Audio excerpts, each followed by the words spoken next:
So ethically, industry leaders owe the broader business community honest public conversation about resilience, even if it means risking business with the dominant cloud providers.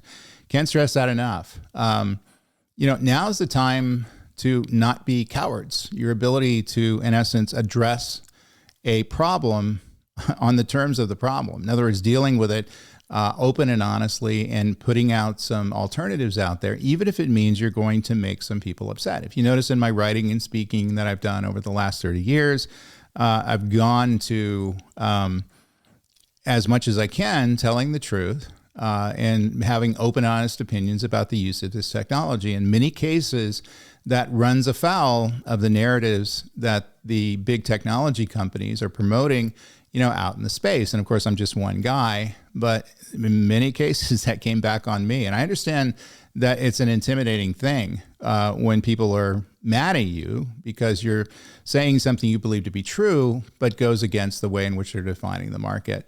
But I think it's worth it. And that is concerning because as we're moving into AI, I'm worried about us making very similar mistakes that we made with the adoption of cloud computing. And I see many of the same patterns as we saw with the adoption of cloud computing, where we weren't listening to dissenting opinions. We weren't being open-minded about different platforms out there. We're following the crowds. We're listening to what the majority of people are saying. We're listening to the hype, and that's not going to end well for many of these enterprises out there. In some cases, it could take the business out.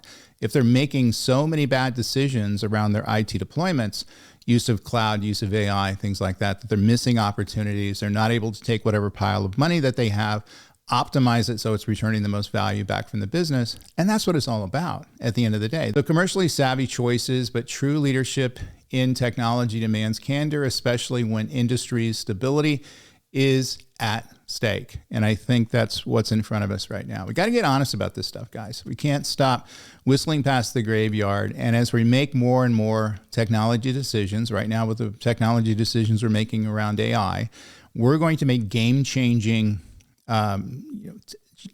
decisions that are going to impact the business now and probably 20, 30 years into the future. And so if we're not smart about that, we're not thinking openly and honestly about what this technology does well and also what it doesn't do well, we're going to end up missing that boat.